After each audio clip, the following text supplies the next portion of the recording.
नमस्कार. आज आपण पाहूया भगवान श्री हनुमंताची एक हृदयस्पर्शी कथा. संकटमोचन हनुमंताची हृदयस्पर्शी कथा. तत्पूर्वी चॅनलवर नवीन असाल तर कृपया सबस्क्राईब करा. माहिती आवडल्यास लाईक करा आणि जय बजरंगबली लिहून कमेंट करायला विसरू नका. चला तर पाहूया संकटमोचन हनुमंताची कथा. जय श्रीहरी. हरिओम मित्रांनो. ओम हनुमंते नमः. सर्वांनी एकदा प्रेमाने म्हणा, संकटमोचन हनुमानाचा विजय असो. प्रिय भक्तांनो, तुमच्याही जीवनात दुःख, संकटे आणि समस्या संपण्याचे नाव घेत नाहीत का? सर्व प्रयत्न करूनही घरात कलह, अशांती आणि नकारात्मकता कायम आहे का? मन अस्वस्थ राहते आणि वाटते की आता कोणताही मार्ग उरला नाहीये. तर मित्रांनो, आज या पवित्र मंगळवारी भगवान श्री हनुमानाची एक अत्यंत चमत्कारी, रहस्यमय आणि सत्य घटनेवर आधारित कथा एकदा नक्की ऐका. जो कोणी श्रद्धेने आणि विश्वासाने ही कथा पूर्ण ऐकतो त्याच्या जीवनातील मोठी संकटे हळूहळू दूर होऊ लागतात, नकारात्मक शक्ती नष्ट होतात आणि घरात सुख, शांती व समृद्धी नांदू लागते. आणि जर तुम्ही खरे सनातनी असाल आणि बजरंगबली संकटमोचन हनुमंताचे सच्चे भक्त असाल आणि हनुमंतावर तुमचा अढळ विश्वास असेल तर हा संदेश जास्तीत जास्त लोकांपर्यंत पोहोचवा. व्हिडिओला लाईक करा, शेअर करा आणि आमच्या भाविक भक्तिमय चॅनलला सबस्क्राईब नक्की करा. तर प्रिय मित्रांनो, मन शांत करा, सर्व चिंता सोडून द्या आणि खऱ्या मनाने म्हणा जय श्रीराम, जय बजरंगबली आणि सुरू करूया संकटमोचन हनुमंताची ही दिव्य आणि चमत्कारिक कथा. भारतवर्षाच्या पावनभूमीवर निसर्गाच्या कुशीत एक छोटेसे गाव होते, धर्मपूर. जसे या गावाचे नाव होते तसेच तिथल्या लोकांचे काम होते. तिथले लोक धर्म, कर्म आणि माणुसकीलाच आपली सर्वात मोठी संपत्ती मानत असत. धर्मपूर हे काही साधे गाव नव्हते. येथील सकाळ कोणत्याही मोबाईल अलारामने नाही तर मंदिरातील घंटानाद, पक्ष्यांचा चिवचिवाट आणि गोमातेच्या हंबरण्याने होत असे. या गावाच्या हवेत एक वेगळीच पवित्रता होती. येथे श्वास घेताना मनाला शांती मिळत असे. चहूबाजूने हिरवेगार शेत, डोलणारी पिके आणि गावाच्या मधोमध असलेले हनुमंताचे एक जुने मंदिर ही धर्मपूरची ओळख होती. याच गावात एक शेतकरी राहत होता ज्याचे नाव होते रामधन. माझ्या प्रिय मित्रांनो, रामधनला जर मी फक्त एक शेतकरी म्हटले तर ते चुकीचे ठरेल. रामधन हा साक्षात कर्मयोगी होता. उन्हाने पोळल्यामुळे त्याचा रंग सावळा झाला होता. त्याचे हात कडक होते, जणू दगडालाही मेंढ करतील असे, पण त्याचे हृदय लोण्यासारखे मऊ होते. रामधनसाठी त्याची जमीन मातीचा तुकडा नव्हती तर तो तिला आपली आई मानत असे.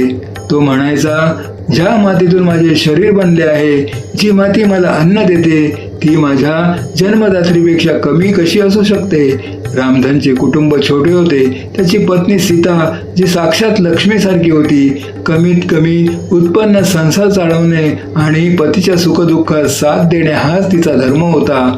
आणि त्यांचा एक लहान मुलगा होता, गोपाल. गोपाल अजून लहान होता पण त्याच्या डोळ्यात मोठी स्वप्ने होती. रामधनचे कुटुंब इथेच संपत नाही. त्याच्या कुटुंबात आणखी 2 सदस्य होते जे त्याला स्वतःच्या जीवापेक्षाही जास्त प्रिय होते. ते होते त्याचे 2 बैल, हिरा आणि मोती. भक्तांनो, तुम्हाला आश्चर्य वाटेल की बैलांवर एवढे प्रेम कोणी करू शकतो, पण रामधनसाठी हिरा आणि मोती प्राणी नव्हते, ते त्याचे मुलगे होते. रामधन सकाळी उठल्याबरोबर सर्वात आधी आपल्या बैलांकडे जात असे. त्यांची पाठ थोपटत त्यांच्याशी गप्पा मारत असे. तो त्यांना विचारायचा, काय हिरा भाऊ, आज दमला नाही ना? अरे मोती बघ, आज आपल्याला त्या शेतात नांगरणी करायची आहे, मला साथ देशील ना? आणि चमत्कार बघा, ते मुके प्राणीही त्याचे बोलणे समजत असत आणि मान हलवून उत्तर देत असत. हे प्रेमाचे बंधन होते. रामधनची दिनचर्या आणि हनुमान भक्ती सूर्य उगवण्यापूर्वीच सुरू व्हायची. आकाशात तारे चमकत असतानाच रामधन आपले खाट ओढत असे. हातपाय धुवून कपाळावर टिळक लावून तो थेट आपल्या शेतात निघत असे. शेतात पोचल्यावर तो सर्वात आधी वाकून धरणी मातेला प्रणाम करीत असे. चिमूटभर माती उचलून कपाळावर लावत असे, जसा एखादा सैनिक आपल्या वर्दीचे चुंबन घेतो. मग तो आकाशाकडे पाहून हात जोडून म्हणत असे, हे माझ्या मालका, हे बजरंगबली, आजचा दिवस यशस्वी कर. माझ्या शरीरात एवढी ताकद दे की मी या धरणीची भूक भागवू शकेन, जेणेकरून ही धरणी माझ्या कुटुंबाची भूक भागवेल. रामधन हनुमानाचा मोठा भक्त होता. प्रत्येक मंगळवारी कितीही महत्त्वाचे काम असो, पिकाची कापणी असो की पेरणी, रामधन हनुमानाच्या मंदिरात नक्की जात असे. गावातील जुन्या पिंपळाच्या झाडाखाली बांधलेला त्या छोट्या मंदिरात शेंदरी रंगाची हनुमानाची मूर्ती होती. रामधन तिथे जात असे, एका दिव्यात तुपाची वात पेटवत असे आणि डोळे मिटून तेथेच बसून राहत असे. त्याने देवाकडे कधीच धनदौलत मागितली नाही. तो कधीच म्हणायचा नाही की हे प्रभू मला श्रीमंत कर किंवा माझ्या घरात सोन्याचा पाऊस पाड. तो फक्त इतकेच म्हणायचा, हे पवनपुत्र मला फक्त एवढी शक्ती दे की मी कोणासमोर हात पसरणार नाही. माझा घाम माझी कमाई असावी आणि माझा इमान माझा सोबती असावा. माझ्या बैलांना सुदृढ ठेव आणि माझे शेत हिरवेगार ठेव. बस यापेक्षा जास्त मला काही नको. त्याची ही निस्वार्थ भक्ती पाहून कदाचित हनुमंत सुद्धा हसत असतील, कारण खरा भक्त तोच असतो जो देवाकडे स्वतः देव सोडून दुसरे काही मागत नाही. एकदा प्रेमाने म्हणा, जय सियाराम. माझ्या प्रिय बंधू आणि भगिनींनो, जर तुम्हाला ही कथा ऐकायला आनंद येत असेल आणि रामधनचा साधेपणा आवडला असेल तर या व्हिडिओला एक लाईक नक्की द्या. लाईकचे बटन दाबा, जेणेकरून ही कथा इतर भक्तांपर्यंत पोहोचू शकेल. वेळ जात होती. रामधनची मेहनत आणि हनुमंताच्या कृपेने सर्व काही खूप छान चालले होते. रामधनचे शेत जणू सोनं उगवत होती. गावाची कणसे अशी डोलत होती जणू वाऱ्याशी गप्पा मारत असावीत. जेव्हा पिकाची कापणी होत होते तेव्हा रामधनचे अंगण धान्याच्या पोत्यांनी भरून जात असे. सीता घरामध्ये भाकरी करायची आणि त्या भाकरीचा सुगंध संपूर्ण गल्लीत पसरत असे. रामधन, सीता आणि छोटा गोपाल जेव्हा संध्याकाळी एकत्र बसून जेवण करत असत तेव्हा त्यांच्या चेहऱ्यावर एक वेगळे समाधान असे. ते कदाचित जगातील सर्वात श्रीमंत माणसाकडेही नसेल. रामधन जेवताना पहिला घास गोपालला भरत असे, मग दुसरा घास हिरा आणि मोतीला द्यायला जात असे आणि मग स्वतः जेवत असे. गावातील लोक रामधनचे उदाहरण देत असत. म्हणायचे की मेहनत करावी तर रामधन सारखी आणि नशीब असावे तर रामधन सारखे. पण म्हणतात ना, काळाचे चक्र नेहमी सारखे नसते. सुख आणि दुःख दिवस रात्री सारखे येत जात राहतात आणि कधी कधी परीक्षेचीही वेळ न सांगता दरवाजा ठोठावते. ते वर्ष काहीसे विचित्र होते. ज्येष्ठ महिना संपत आला होता, पण आकाशात ढगांचा मागमूसही नव्हता. दरवर्षी या काळात थंड वारे वाहू लागायचे, मातीला ओलावा यायचा आणि शेतकरी आपले नांगर तयार करायचे. पण यावेळी सूर्य जणू आग ओकत होता. सकाळ होताच एवढे कडक ऊन पडायचे की माणूस काय प्राणीही सावली शोधू लागायचे. पक्ष्यांनी चिवचिवाट बंद केला. गावातील तलाव जो नेहमी पाण्याने काठोकाठ भरलेला असायचा तोही हळूहळू कोरडा पडू लागला. त्याचे पाणी आटले होते आणि किनाऱ्यावर चिखल साचला होता. सुरुवातीला गावकऱ्यांनी याला सामान्य मानले. ज्येष्ठांनी कट्ट्यावर बसून हुक्का ओढत म्हटले, अरे काही हरकत नाही, कधी कधी मान्सून उशिरा येतो. बघा, आषाढ लागताच असा पाऊस पडेल की सर्व भरून जाईल. इंद्रदेव फक्त थोडी परीक्षा घेत आहेत. रामधन सुद्धा असाच विचार करायचा. रोज सकाळी उठून आकाशाकडे बघत अपेक्षा करायचा की आज एखादा काळा ढग दिसेल, कदाचित आज पूर्वाई वारा वाहेल. तो आपल्या बैलांना घेऊन शेतात जायचा, पण वाळलेल्या आणि कडक जमिनीवर नांगर चालवणे आता कठीण होत होते. बैलांच्या खांद्यावर नांगर ठेवताना त्याला वेदना होत असत. हिरा आणि मोती यांच्या डोळ्यात आता ती चमक उरली नव्हती. तेही तहान आणि उष्णतेने व्याकुळ झाले होते. त्यांची जीभ बाहेर लटकलेली असायची आणि ते जोरात श्वास घेत असत. रामधन आपल्या धोत्राच्या टोकाने त्यांचा घाम पुसायचा आणि म्हणायचा, बस माझ्या मुलांनो, अजून थोडे दिवस बघा, माझे बजरंग बली सर्व ठीक करतील. काळे ढग येतील, रिमझिम पाऊस पडेल आणि आपण पुन्हा आनंदाने काम करू. तो बैलांना धीर द्यायचा, पण कुठेतरी त्याच्या मनातही भीतीचे बीज रुजले होते. एका मंगळवारी संध्याकाळी रामधन मंदिरात गेला. त्याने हनुमंताच्या मूर्तीसमोर दिवा लावला. त्या दिवशी मंदिरात खूप गर्दी होती. गावातील इतर शेतकरीही आले होते. प्रत्येकाच्या चेहऱ्यावर चिंतेच्या रेषा होत्या. प्रत्येकाच्या तोंडी एकच प्रश्न होता, पाऊस कधी पडणार? रामधनने हनुमानजींच्या चरणी डोके टेकले.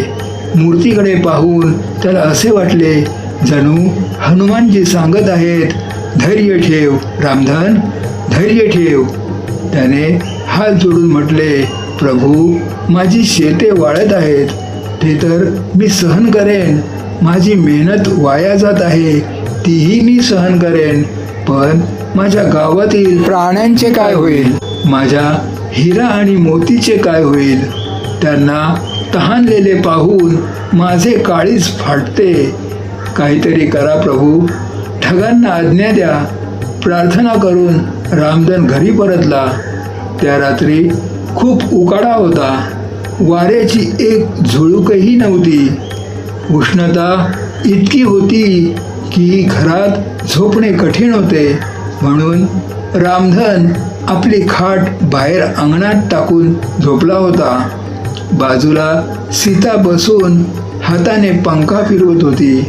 सीताने हळूच विचारले, ऐकलत का? घरातले धान्य आता फक्त काही आठवडे पुरेल इतकेच उरले आहे. जर पाऊस पडला नाही तर पुढचे पीक कसे पेरणार? रामधनने सीताकडे पाहिले. तिच्या डोळ्यातही तीच भीती होती जी रामधनच्या मनात होती. पण पती आणि पिता या नात्याने तो आपली भीती दाखवू शकत नव्हता. त्याने हसण्याचा प्रयत्न केला आणि एका फिक्क्या हास्याने म्हटले, सीता, तू काळजी का करतेस? ही धरणी आपली माता आहे. कोणती आई आपल्या मुलाला उपाशी झोपवते? आणि वरती माझा बजरंग बली बसला आहे ना, त्याने आजपर्यंत आपल्याला उपाशी ठेवले नाही आणि पुढेही ठेवणार नाही. तू फक्त विश्वास ठेव सीता. सीता गप्प बसली, पण तिचे मन मानले नाही. दुसऱ्या दिवशी सकाळी रामधनची एका भयानक दृश्याने वाट पाहिली. जेव्हा तो झोपून उठून शेतीकडे गेला तेव्हा त्याने पाहिले की जमिनीला मोठ्या भेगा पडल्या होत्या. धरणी जणू तहानेने तोंड उघडत होती. जी शेते कालपर्यंत हिरवीगार दिसायची अपेक्षा होती ती आज ओसाड पडली होती. धुळीचे लोट उठत होते. रामधनने वाकून शेतातील माती उचलली. जी माती नेहमी ओलाव्याने भरलेली आणि थंड असायची ती आज भुसभुशीत आणि गरम होती. ती त्याच्या हातून वाळूसारखी निसटली. हे राम, हे राम, रामधनच्या तोंडून उद्गार निघाले. तेवढ्यात बाजूच्या शेतातून शेजारी काका दीनदयाळ आले. दीनदयाळ हे एक अनुभवी वृद्ध शेतकरी होते. त्यांनी आपली काठी टेकवत म्हटले, रामधन बेटा, लक्षणे चांगली दिसत नाहीत. मी माझ्या 70 वर्षाच्या आयुष्यात असा दुष्काळ कधी पाहिला नाही.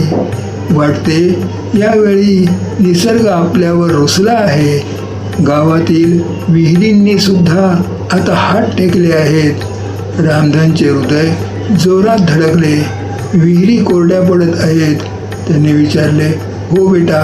दीनदयाळ यांनी शून्यात बघत म्हटले, जर पुढच्या एका आठवड्यात पाऊस पडला नाही तर धर्मपूरमध्ये पिण्याच्या पाण्याचे हाल होतील. शेती तर लांबची गोष्ट आहे, जीव वाचवणे कठीण होईल. रामधन तिथेच शेताच्या बांधावर बसला.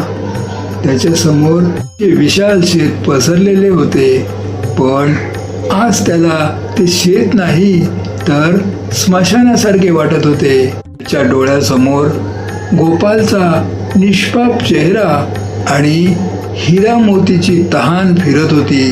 त्याने आकाशाकडे पाहिले. सूर्य आताच उगवला होता, पण त्याचे किरण आज जीवन देणारे नाही तर जीवन शोषून घेणारे वाटत होते. निळे आकाश इतके स्वच्छ होते की पावसाची कोणतीही आशा दिसत नव्हती. त्या दिवशी रामधनने नांगर चालवला नाही. तो आपल्या बैलांना घेऊन घरी परतला. हिरा आणि मोती पुन्हा पुन्हा हंबरत होते. ते पाणी मागत होते. रामधनने बादली उचलली आणि पाण्याच्या हौदाजवळ गेला. पण नळातून पाण्याची फक्त एक बारीक धार निघाली आणि मग हवेचा आवाज येऊ लागला. पाणी संपत चालले होते. रामधनचे हात कापले. त्याने बादलीत जे थोडे पाणी जमा झाले होते ते बैलांच्या समोर ठेवले.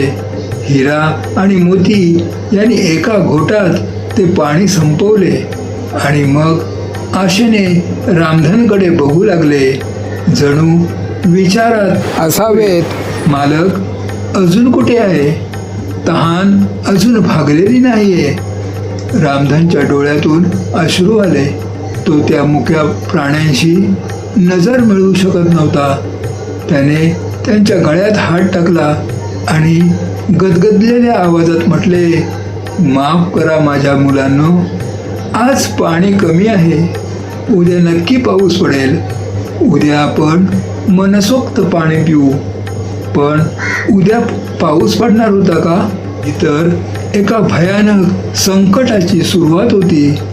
धर्मपूरवर असे संकट येणार होते जे केवळ पिकेच नाही तर त्यांचा विश्वासही जाळून राख करणार होते. रामधनला अजून माहीत नव्हते की येणाऱ्या काळात त्याला कोणत्या परीक्षांना सामोरे जावे लागणार आहे. त्याला हे माहीत नव्हते की त्याला देवाला मिळवण्यासाठी नाही तर देवाला सिद्ध करण्यासाठी लढावे लागणार आहे. दिवस जात होते आणि परिस्थिती बिघडत चालली होती. आषाढ महिना उजाडला, पण ढगांचे नाव नव्हते. आकाश एवढे स्वच्छ आणि निळे होते, जणू ते धरणीच्या तहानेची थट्टा करीत होते. धर्मपूर जे कधी हिरवाईने नटलेले असायचे, आता धूळ आणि वावटळीचे घर बनले होते. गावातील तलावाच्या जागी आता कोरडी आणि फाटलेली माती उरली होती. विहिरी अशा कोरड्या पडल्या होत्या, जणू पाताळ लोकात पाणी लपले असावे. हळूहळू गावकऱ्यांचे धैर्य संपू लागले होते. आता इथे राहण्यात काही अर्थ नव्हता. शेजारी काका दीनदयाल यांनी आपल्या बैलगाडीत सामान भरताना म्हटले. त्यांच्या डोळ्यात पाणी होते. त्यांनी रामधनला म्हटले, बेटा रामधन, तू सुद्धा चल. शहरात मजुरी करू, किमान पोटाला भाकरी आणि घशाला पाणी तरी मिळेल. इथे राहिलो तर ही धरणी आमची कबर बनेल. रामधनने पाहिले, एका पाठोपाठ एक गावची अनेक घरे रिकामी झाली. ज्या घरांच्या दारावर कधी तोरणे असायची तिथे आज मोठे कुलूप लटकत होते. त्यांमध्ये जिथे मुले खेळायची तिथे आज फक्त कुत्री भुंकत होती. संपूर्ण गाव एका ओसाड वाड्यात बदलत चालले होते. पण रामधन आपल्या जागेवरून एक इंचही हलला नाही. त्याने दीनदयाल काकांना हात जोडून म्हटले, काका तुम्ही जा. मी माझ्या आईला सोडून कुठेही जाऊ शकत नाही. तेव्हा हिने मला सोनं दिलं तेव्हा मी हिच्या सोबत होतो. मग आता जेव्हा ती आजारी आणि कोरडी आहे तर मी तिला एकटे सोडून कसा जाऊ? ही गद्दारी आहे. मी ही गद्दारी करू शकत नाही.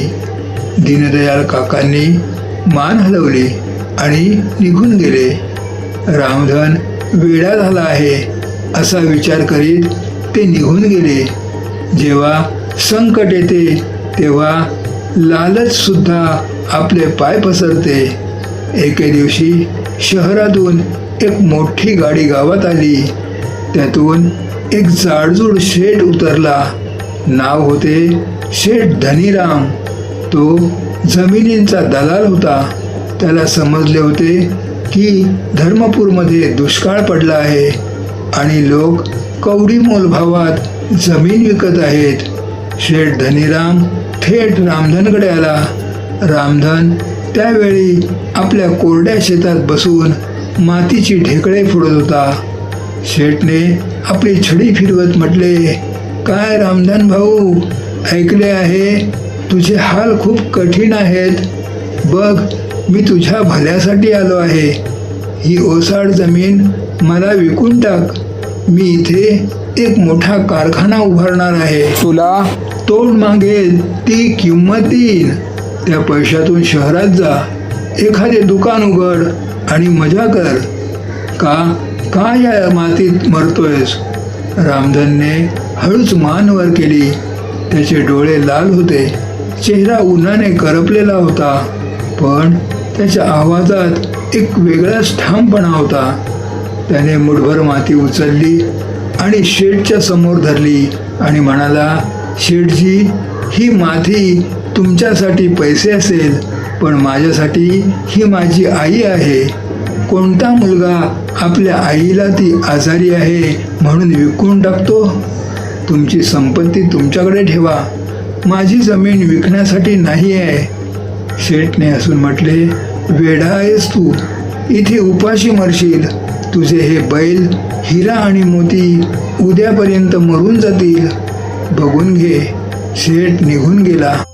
त्याचे बोलणे रामधनच्या हृदयात बाणासारखे टोचले. हिरा आणि मोतीची वेदना रामधनला पाहवत नव्हती. शेठचे बोलणे खरे ठरू लागले होते. हिरा आणि मोती जे कधी सिंहासारखे दिसायचे आता हाडांचा सांगाडा बनले होते. पाण्याच्या अभावामुळे ते आता उभेही राहू शकत नव्हते. त्यांची जीभ बाहेर निघालेली असायची आणि ते फक्त रामधनकडे बघत राहायचे. घरात जे थोडे पाणी होते ते सीता आणि गोपालसाठी सुद्धा कमी पडत होते. सीताने आपला वाटा वाचवून बैलांना दिला, पण ते उंटाच्या तोंडात जिऱ्यासारखे होते. रात्री गोपाल रडत रडत उठला. बाबा, तहान लागली आहे, घसा जळतोय. रामधनकडे त्याला देण्यासाठी पाणी नव्हते. माठ रिकामा होता. त्याने आपल्या मुलाला छातीशी कवटाळले आणि त्याच्या डोळ्यातून अश्रू वाहू लागले. बस बेटा, बस. सकाळपर्यंत थांब. मी पाणी आणीन. भले मला पाताळ फाडावे लागले तरी चालेल, पण मी पाणी आणीन. रात्री रामधनला झोप आली नाही. तो उठला आणि थेट हनुमानाच्या मंदिरात गेला. मंदिर ओसाड होते. दिवा लावण्यासाठी तेलही नव्हते. रामधन अंधारातच मूर्तीसमोर बसला आणि ओरडला, प्रभू. त्याच्या आवाजात दुःख आणि तक्रार दोन्ही होते. मी कधी माझ्यासाठी काही मागितले नाही, पण आज माझी मुले तहानलेली आहेत. माझे प्राणी मरत आहेत. हीच तुझी कृपा आहे का? लोक म्हणतात तू संकटमोचन आहेस, मग आज माझे संकट का दूर करत नाहीस? तेवढ्यात मंदिराबाहेर जोराचा वारा सुटला. पिंपळाची जुनी पाने सळसळली. रामधनची नजर मंदिराच्या मागे असलेल्या एका जुन्या कोरड्या जागेवर पडली, जिथे काही झुडपे उगवली होती. त्याला अचानक आपल्या आजोबांचे बोलणे आठवले. आजोबा म्हणायचे, बेटा, जिथे हनुमानाचे मंदिर आहे तिथे प्राचीन काळापासून एक जलस्रोत आहे. म्हणतात तिथे गंगा मैयाची एक गुप्त धारा वाहते. फक्त मेहनतीची गरज आहे. रामधनच्या डोळ्यात एक चमक आली. हा विचार त्याच्या मनात हनुमानाची प्रेरणा बनूनच आला होता. त्याला वाटले जणू बजरंग बली सांगत आहेत, मागू नकोस रामधन, कर्म कर. हातावर हात धरून बसल्याने पाणी पडणार नाही. घाम गाळशील तर दगडालाही पाणी फुटेल. दुसऱ्या दिवशी सूर्य उगवण्यापूर्वीच रामधनने आपले फावडे आणि कुदळ उचलली. वडिलांनी विचारले, कुठे चालला आहेस रामधन? तेव्हा रामधनने ठामपणे म्हटले, पाणी आणायला. मंदिराच्या मागे असलेल्या त्या खडकाळ जमिनीवर पोचला. त्याने एक गोल आखला, हनुमानाचे नाव घेतले जय बजरंग बली. आणि पहिला वार जमिनीवर गेला. आवाज आला, खटाक. जमीन दगडासारखी कडक होती. फावडे जमिनीला लागून उसळले. रामधनच्या हातांना झिणझिण्या आल्या, पण तो थांबला नाही. त्याने दुसरा वार केला, मग तिसरा, मग चौथा. सूर्य डोक्यावर आला. ऊन वाढले. रामधन एकटा ती ओसाड जमीन खणत होता. गावातले उरलेले काही लोक तिथे जमा झाले आणि त्याला हसू लागले. अरे बघा बघा, रामधन वेडा झाला आहे. एकाने म्हटले, इथे पाणी शोधतोय. इथे तर 100 वर्षापासून फक्त धूळ उडते. दुसरा म्हणाला, सोडून दे रामधन, कशाला जीव देतोयस? पण रामधनला काहीच ऐकू येत नव्हते. त्याच्या कानात फक्त आपल्या फावड्याचा आवाज येत होता, खट खट खट. आणि त्याच्या ओठांवर फक्त एकच नाव होते, जय श्रीराम, जय हनुमान. 2 दिवस उलटले. रामधन दिवस रात्र खणत होता. त्याच्या त्यांना फोड आले होते. फोड फुटले आणि त्यातून रक्त येऊ लागले. फावड्याची लाकडी मूठ रक्ताने लाल झाली. त्याचे शरीर घामाने चिंब झाले होते, पण घसा वाळलेल्या लाकडासारखा झाला होता. त्याने शपथ घेतली होती की जोपर्यंत जमिनीतून पाणी काढणार नाही तोपर्यंत तो स्वतः पाणी पिणार नाही. गोपाल, त्याचा छोटा मुलगा, आता आपल्या वडिलांसोबत आला होता. तो आपल्या छोट्या वाटीने माती भरून बाहेर टाकत होता. सीताही आली होती. संपूर्ण कुटुंब आता त्या खड्ड्यात राबत होते. हे पाहून गावकऱ्यांचे हसणे थांबले. ते शांतपणे हे दृश्य पाहत होते. तिसऱ्या दिवशी दुपार होती. उष्णता शिगेला पोचली होती. रामधन आता 15 हात खाली गेला होता, पण पाण्याचे नाव नव्हते. फक्त कोरडे दगड निघत होते. रामधनचे शरीर आता साथ देत नव्हते. त्याच्या डोळ्यासमोर अंधार येऊ लागला. श्वास जोरात चालला होता. त्याचे शरीर म्हणत होते, थांब रामधन, तू मरशील. पण त्याचा आत्मा म्हणत होता, आणखी एकदा, फक्त आणखी एकदा. अचानक त्याचे फावडे एका मोठ्या दगडाला धडकले आणि तुटले. रामधनने तुटलेल्या फावड्याकडे पाहिले. त्याची हिंमतच जणू त्या फावड्यासोबत तुटली. तो गुडघ्यावर तिथेच खड्ड्यात कोसळला. त्याने वर आकाशाकडे पाहिले, जे खड्ड्याच्या तोंडाकडून छोटे दिसत होते. तो ओरडला, हे प्रभू, माझी परीक्षा अजूनही संपली नाही का? ह्या भक्तीत इतकी शक्ती नाही का की मी एका दगडाला वितळवू शकेन? जर आज पाणी निघाले नाही तर आज रामधन याच कबरीत गाडला जाईल. हे अंजनी पुत्र, आता माझी लाज तुझ्या हातात आहे. बाहेर उभी असलेली सीता रडत होती. गावकरीही आता घाबरले होते. शांतता इतकी होती की रामधनचे हुंदके बाहेर ऐकू येत होते. तेवढ्यात रामधनने आपली उरली सुरली ताकद एकवटली. त्याने शेजारी पडलेले एक जड लोखंडी पहार उचलली. त्याने डोळे मिटले. त्याला आपल्या तहानलेल्या बैलांचा चेहरा दिसला, त्याला आपल्या तहानलेल्या मुलाचा चेहरा दिसला. त्याने आपली पूर्ण शक्ती, आपला पूर्ण राग, आपली पूर्ण भक्ती त्या एका वारात लावली. जय श्रीराम गर्जना करत त्याने ती पहार पूर्ण ताकदीने त्या दगडावर मारली. दगड फुटल्याचा मोठा आवाज आला. मग एक क्षण शांतता पसरली. त्यानंतर एक असा आवाज आला जणू एखादा नाग फुटकारत असावा. रामधनने खाली पाहिले. जिथे पहार लागली होती तिथली माती ओली होत होती. एक बुडबुडा फुटला आणि पाहता पाहता दुधासारखी पांढरी आणि थंड पाण्याची एक धार त्या दगडाला चिरून बाहेर आली. रामधनच्या चेहऱ्यावर पाण्याचे तुषार उडाले. तो हसला की रडला त्याला स्वतःलाच कळेना. तो वेड्यासारखा त्या चिखलात आणि पाण्यात लोळू लागला. आले सीता गोपाल, पाणी आले. माझ्या प्रभूने ऐकले. रामधनच्या त्या खोल खड्ड्यातून पाण्याची धार आता वेगवान झाली होती. ती फक्त ओली माती नव्हती, तर एक कारंजे फुटले होते. पाणी इतके स्वच्छ आणि थंड होते जणू थेट हिमालयातून येत असावे. रामधन, सीता आणि छोटा गोपाल तिघेही त्या चिखलात आणि पाण्यात भिजले होते. रामधनने आपल्या उंजळीत पाणी भरले. त्याचे हात कापत होते. त्याने सर्वात आधी ते पाणी स्वतःच्या तोंडाला लावले नाही. तो खड्ड्यातून बाहेर आला जिथे हनुमानाची जुनी मूर्ती आणि जवळच एक दगडी शिवलिंग होते. रामधनने आपल्या उंजळीतील पाणी सर्वात आधी त्या शिवलिंगावर आणि हनुमानाच्या चरणी अर्पण केले. त्याने गदगदलेल्या आवाजात म्हटले, तुझे तुला अर्पण. प्रभू, ही तुझीच प्रसादी आहे.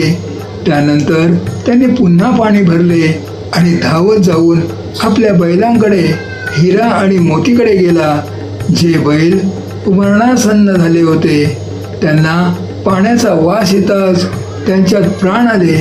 रामधनने त्यांना आपल्या हाताने पाणी पाजले. तसे थंड पाणी त्यांच्या घशाखाली उतरले. त्यांच्या डोळ्यात चमक परतली. त्यांनी आपली लांब जीभ काढून रामधनचे हात चाटले जणू ते त्याचे आभार मानत होते. तोपर्यंत पाण्याचा आवाज आणि रामधनचा आरडाओरडा ऐकून गावातील उरलेले लोक तिथे धावत आले. रामधनने कोणालाही अडवले नाही. तो एका कोपऱ्यात उभा राहून हसत होता. त्याने म्हटले, घेऊन जा, जितके पाहिजे तितके घेऊन जा. हे रामधनचे पाणी नाही आहे, हे तर माझ्या बजरंगबली, माझ्या संकटमोचन हनुमानाचे लंगर आहे. हे सर्वांचे आहे. त्या दिवशी धर्मपूरमध्ये कोणीच जेवण बनवले नाही, पण सर्वांची भूक मिटली होती, कारण त्यांना जीवन मिळाले होते. म्हणतात की जेव्हा जमिनीवर घामाचा खरा थेंब पडतो तेव्हा आकाश वितळते. रामधनची तपश्चर्या आणि हनुमानजींच्या कृपेचा परिणाम फक्त जमिनीखालीच नाही तर आसपासही झाला होता. त्या रात्री जेव्हा संपूर्ण गाव थंड हवेत सुखाची झोप घेत होते तेव्हा अचानक ढगांचा गडगडाट ऐकू आला. रामधन दचकून उठला. तो अंगणात आला. थंड हवेची एक झुळूक त्याच्या चेहऱ्याला स्पर्श करून गेली आणि मग टपटप पाऊस सुरू झाला. महिन्यांच्या दुष्काळानंतर आषाढाचा पहिला मुसळधार पाऊस सुरू झाला होता. आकाश जणू आपले सर्व प्रेम धर्मपूरवर उधळत होते. मातीच्या सुगंधाने संपूर्ण वातावरण दरवळले होते. गावकरी घराबाहेर आले आणि पावसात नाचू लागले. मोर जंगलात नाचू लागले. हनुमानजींनी फक्त जमिनीखालूनच पाणी दिले नाही तर आकाशातूनही अमृताचा वर्षाव केला. रामधनने पावसात भिजताना आकाशाकडे हात जोडून फक्त इतकेच म्हटले, तुझी लीला अगाध आहे प्रभू. वेळ निघून गेली. पाऊस आणि विहिरीच्या पाण्याने धर्मपूरचे चित्र बदलून टाकले होते. पण रामधनचा मुलगा गोपाल, जो शहरातून थोडे शिकून आला होता, त्याने म्हटले, बाबा, देवाने आपल्याला पाणी दिले आहे, पण ते जतन करणे हे आपले काम आहे. जर आपण पुन्हा त्याच चुका केल्या तर पुन्हा दुष्काळ पडेल. गोपालने गावकऱ्यांना एकत्र केले. त्याने त्यांना फक्त निसर्गावर अवलंबून न राहता रेन वॉटर हार्वेस्टिंगचे, पाणी साठवण्याचे तंत्र शिकवले. गावातील लोकांनी मिळून त्या विहिरीच्या आसपास झाडे लावली आणि छोटे तलाव खोदले, जेणेकरून पावसाचे पाणी वाया जाणार नाही. रामधनने जी विहीर खोदली होती तिचे नाव गावकऱ्यांनी हनुमान धारा ठेवले. त्या विहिरीचे पाणी कधीच आटले नाही. म्हणतात की तिथे गंगेचा वास होता. शेते पुन्हा हिरवीगार झाली. यावेळी पीक पूर्वीपेक्षा दुप्पट आले. रामधनच्या शेतात गव्हाची कणसे अशी डोलत होती जणू सोनं लागलेले असावे. हिरा आणि मोती आता धष्टपुष्ट झाले होते आणि शेतात आनंदाने धावत होते. 6 महिन्यानंतर तोच शेठ धनीराम आपली मोठी गाडी घेऊन पुन्हा धर्मपूरला आला. त्याच्यासोबत त्याचे मुनीमही होते. शेठच्या हातात जमिनीची कागदपत्रे होती. त्याला वाटत होते की आत्तापर्यंत रामधन भुकेने मेला असेल किंवा गाव सोडून पळून गेला असेल. आता तो कवडी मोल भावात जमीन विकत घेईल. पण जेव्हा त्याची गाडी गावात शिरली तेव्हा त्याचे डोळे विस्पारलेलेच राहिले. जिथे उडत होती तिथे आता हिरवीगार शेते डोलत होती. जिथे शांतता होती तिथे आता ट्रॅक्टर आणि बैलांचा आवाज येत होता. शेठ थेट रामधनच्या शेतात पोचला. रामधन माच्यावर बसून आपल्या पिकाची राखण करीत होता. शेठने अडखळत विचारले, रामधन, तू जिवंत आहेस? आणि हे सर्व, ही हिरवळ कशी? रामधन खाली उतरला. त्याने हसून म्हटले, शेठजी, मी म्हणालो होतो ना, माझी आई विकायची नाही आहे. ती तुम्ही पैशांची ताकद दाखवली होती. माझ्या बजरंग बलीने भक्तीची ताकद दाखवून दिली. शेठने तरीही हार मानली नाही. त्याने म्हटले, बघ रामधन, आता तर पीक चांगले आहे. मी तुला बाजार भावापेक्षा दुप्पट किंमत देईन. ही जमीन मला देऊन टाक. ते मी कारखाना उभा करणार आहे. तेवढ्यात तिथे गोपाल आला. त्याच्या मागे पूर्ण गाव उभे होते. गोपालने पुढे येऊन म्हटले, शेठजी, तुम्ही व्यापारी आहात, फक्त नफा समजता. जर तुम्ही इथे कारखाना लावलात तर ही जमीन विष ओकेल, पाणी खराब होईल. आम्ही गरीब आहोत पण मूर्ख नाही. आम्ही आमच्या हवा आणि पाण्याचा सौदा करीत नाही. गावाची एकजूट पाहून शेठला समजले की इथे आपली टाळ शिजणार नाही. तो मुकाट्याने आपल्या गाडीत बसला आणि निघून गेला. तो गेल्यावर गावकऱ्यांनी जोरात जयघोष केला. पवनसुत हनुमानाचा विजय असो. प्रिय मित्रांनो, रामधनची कथा आपल्याला हे शिकवते की जीवनात संकटे तर येतील, दुष्काळही पडेल, कधी पूर येईल, कधी लोक साथ सोडतील, पण त्याच्याकडे 3 गोष्टी आहेत. तो कधीच हरत नाही. 1. मेहनत. रामधनने हातावर हात धरून बसून वाट पाहिली नाही. त्याने दगड फोडले. 2. विश्वास. त्याने आपल्या हनुमानजींवरचा विश्वास गमावला नाही, मग कितीही मोठी परीक्षा असो. 3. निसर्गप्रेम. त्याने आपली जमीन आणि प्राण्यांना कुटुंब मानले, त्याचा सौदा केला नाही. जर आज धर्मपूर एक आदर्श गाव आहे तर तिथल्या लोकांना माहीत आहे की खरी पूजा मंदिरात घंटा वाजवणे नाही, तर आपले काम प्रामाणिकपणे करणे आणि एकमेकांना साथ देणे ही आहे. हनुमानजी त्यांनाच मदत करतात जे स्वतःची मदत करण्याचे धाडस ठेवतात. बोला पवनसुत हनुमानाचा विजय असो. बजरंग बली बाबा संकटमोचन हनुमानाचा विजय असो. जर तुम्हाला हनुमानजीची ही कथा आवडली असेल तर कमेंटमध्ये जय बजरंग बली नक्की लिहा आणि या व्हिडिओला लाईक करा. हा व्हिडिओ जास्तीत जास्त लोकांना शेअर करा. चॅनलवर नवीन असाल तर सबस्क्राईब करा. भेटूया आपल्या भाविक भक्तिमय या चॅनलवर एका नवीन कथेसह. तोपर्यंत राम राम, जय श्रीराम, धन्यवाद.